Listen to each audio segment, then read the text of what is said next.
Good evening. Weeknight, we begin this hour with breaking news. Donald Trump just announced that Israel and Hamas have signed off on the first phase of a peace plan.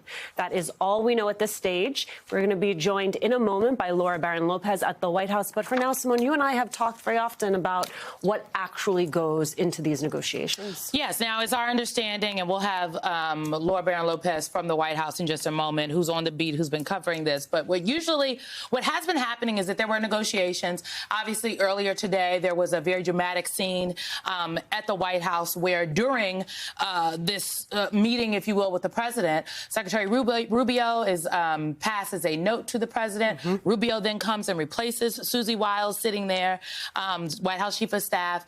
The president reads the note out loud, noting that they will need him soon because they're very close to a deal between Hamas. Very close to a deal in these negotiations between Hamas and Israel. Now, to back up, and I'm no Andrea Mitchell here, but we have been talking about this for a while. The details of what this is are going to be very important. My first question when I heard this is, well, who exactly were they negotiating with? Because if we remember, over the course of the last couple of months, really, the negotiating leadership of Hamas has been decimated, taken out in various different ways by the government of Israel in these operations that were led by Mossad. So usually, if a deal was actually reached and everything is on paper and it's been signed, there would be a lot of pomp and circumstance. You would hear from the president, frankly, very directly from the White House, perhaps in Cross Hall, iconic hallway. That is where President Obama, when the raid on Osama bin Laden, he was killed, happened. That is where he spoke from. Donald Trump, we may see him from his desk in the Oval Office, right? He may decide to go to the briefing room. But again, we're looking to get details. We're scant on the details, but if a deal has been signed, who signed that deal? What are the contours of that deal, and what are the actionable items? We have been here before where they say, the White House says we have a deal, and come to find out the details are not as monumental as we have thought before. And Michael, while we wait for those details, one detail we do now have is that a spokesperson for the Qatari government has affirmed that, in fact, an agreement has been reached with all parties. Yeah, okay, let's see. I'm a trust but verify kind of guy. I want to see what the deal says. I want to see what Hamas has exactly signed off on. We've been here before. There's a lot that's going on domestically, politically for this president. And this just happens to land at the right time to sort of create another lane of conversation. Now, with that in mind, how serious is it? Are all the parties in the Middle East apprised of this, signed off on this? Does Hamas agree? Because no, what the president says in his tweet is, we agreed upon line as the first steps towards. Right. This is the first steps. I mean, so everybody, let's slow the roll here and start those peace in the Middle East conversation. This is the first step of phases that A, we don't know the contours of, B, we don't know how many other steps are going to be involved in this or that are necessary. This is a complicated dance, obviously. A lot of players have a lot of interest at stake here. And so I just want to hear more. I mean, I appreciate the tweet, but it's just a tweet. It's not something that's come out of the State Department. It's something that's come from Netanyahu's office. Yes, we have other parties that are starting to say there is a deal. But again, no one is saying what the deal is. I do think it's important to note that the humanitarian toll that this war between Israel and Hamas has taken is on the people that have been devastated by this, the Palestinian people, the Israeli people. This war has been raging, particularly this recent iteration triggered after that very fateful day on October 7th, where Hamas attacked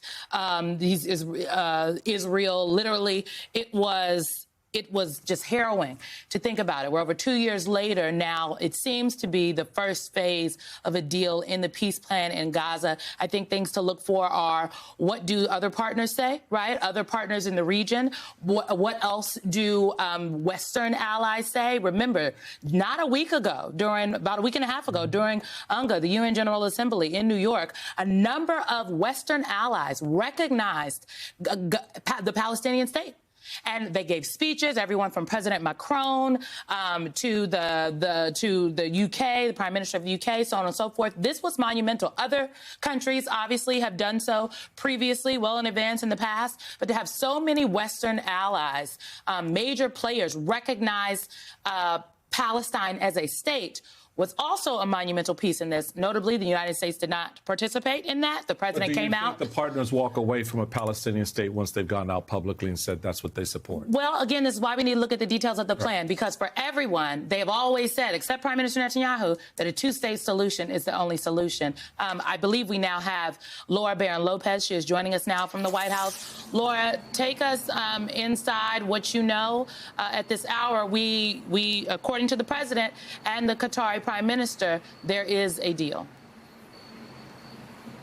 Yes, there's a first phase agreement. There's an agreement to the first phase of this deal. So obviously there are other points to the initial peace plan that the president released a week ago when Israeli Prime Minister Benjamin Netanyahu was here at the White House.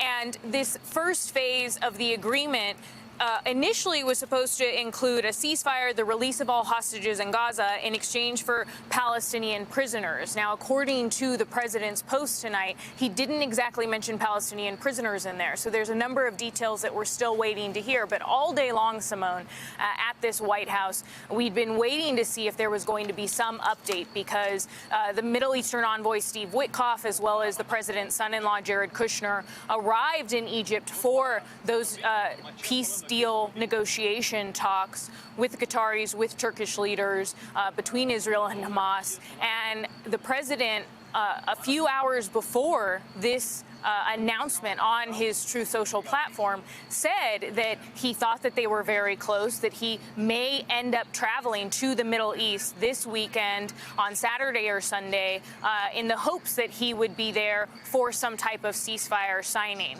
But again, we don't know if they are going to be able to reach a full deal by this weekend. I think, Laura, that's the nub of all of this. Are you hearing anything specifically or even tangentially around the rest of the deal that touches on the Palestinian state, that touches on the lines of demarcation in the region, the balance of power, what this looks like? The hostage piece, important. Humanitarian peace, good to get that settled. But then the rest of this seems to me to be a little bit more difficult ahead. And like you said, and to get it done by this weekend could be tough. It could be. And no, unfortunately, Michael, we're not hearing whether or not those other key elements of this deal are going to be falling into place. We saw that Secretary of State Marco Rubio, who also serves as the national security advisor to the president, was here as well, was standing next to the president, passing him a note earlier today saying that they were very close to a deal. And we saw an AP photographer take a photo of that note. So that's how we know that that's what it said on there. And then later on, Secretary of State Marco Rubio and Vice President J.D. Vance were in the Oval with President Trump, appearing to talk through the potential particulars of at least this first phase agreement of a deal. But again, there is a lot of information, I should stress, that we still don't have, especially if they think that they are going to come to an agreement in the next few days.